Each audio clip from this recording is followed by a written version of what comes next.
Hello everybody, the name of course is Asanda Amahlubi. You tuned into another episode of Kohe, Wine and Dine. A very warm welcome to my first time viewers as well as visitors and returning subscribers, fellow foodies, home cooks, foodie enthusiasts.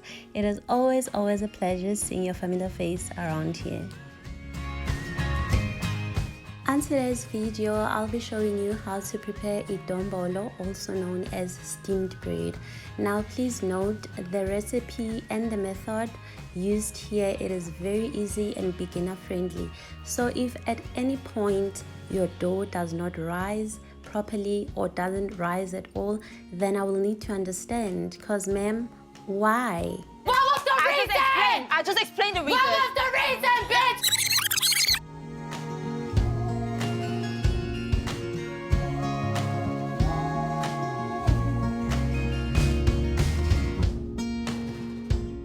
Now to get you started, here's a list of all the required ingredients. You will need your yeast, your butter, milk, water, as well as your Dombolo or steamed bread pre-mixed flour.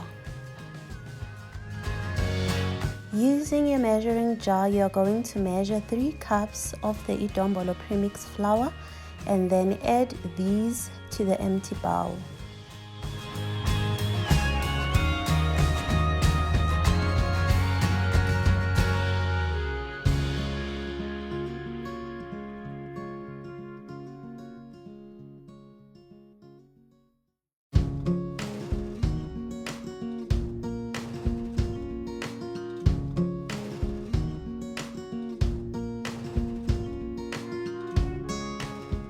Now once you are done adding your 3 cups of your premixed flour, you are then going to add 1 cup of your full cream milk.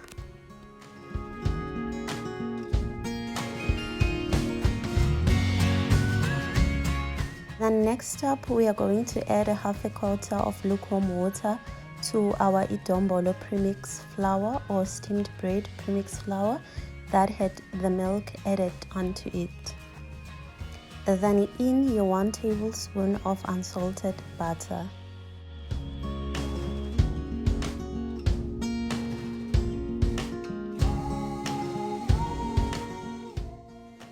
Begin to mix everything together gently.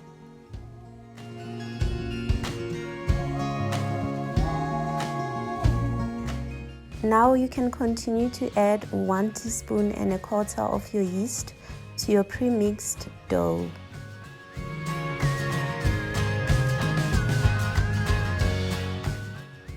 Then continue to mix everything together. Ideally, guys, you should be using your fist to knead. I apologize that I couldn't do that in this video because I had to record whilst mixing everything. Nonetheless, you can see how well the dry ingredients as well as our wet ingredients have combined together and mixed thoroughly.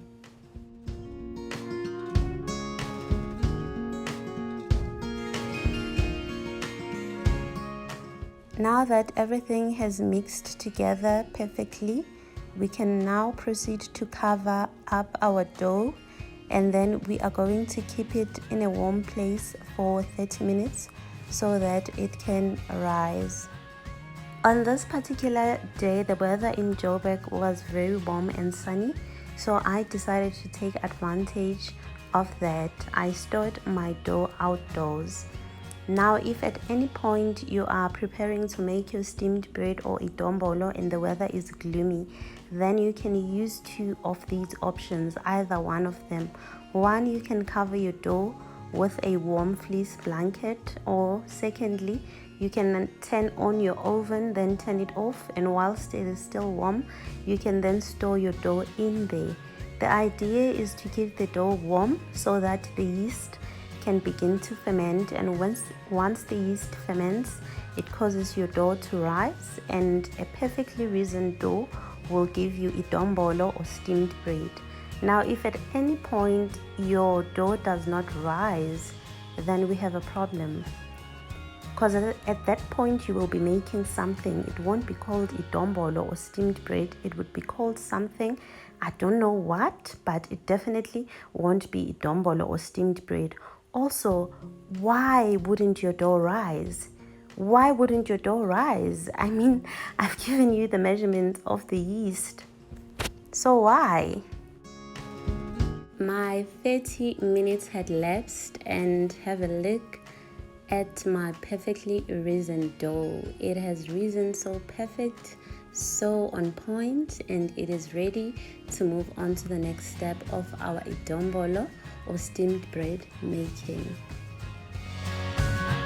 Now, using olive oil, you are then going to grease your ramekins inside.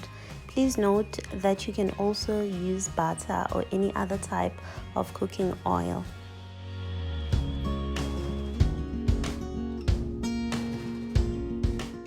Also note that you can substitute the use of ramekins with using one large bowl. Once you are done with greasing the inside of your ramekins, then you can begin to add your dough into the ramekins.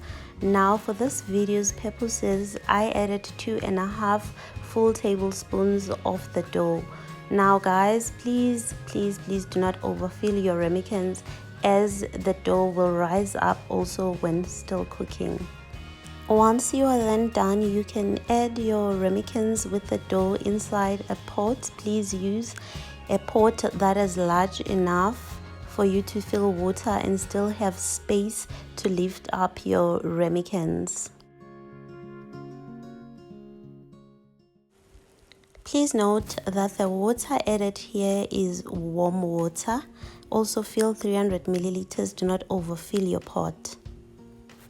Now once you are done with adding your warm water, you can then take your foot brush that still has the olive oil residue and just brush slightly on top of the dough inside of the ramekins. This is to give our dumpling a shiny, appetizing appearance. You can then replace the lid and then start to cook. You're going to cook these for at least 30 to 45 minutes at medium heat. Also, you can open the lid every now and then, and once you see that the water level has dropped, you can add more warm water, replace the lid and cook. Once the 30 to 45 minutes has elapsed, you can remove your ramekins and let them cool, and then once they've cooled, you are ready to serve your dumpling. Also, there's a trick that you can use to see if your dumplings are ready. You just take a knife and stick it on top of your dumplings, and if there's a dough residue that remains on the knife, then that means they are not yet ready. But if you stick the knife and it comes out dry, then they have cooked perfectly. Now guys, I hope you enjoyed watching this video as much as I enjoyed preparing it for you. Please do not forget to comment, share, like. Also subscribe if you haven't, and turn on your notification bell so that every time I hit the kitchen you get notified.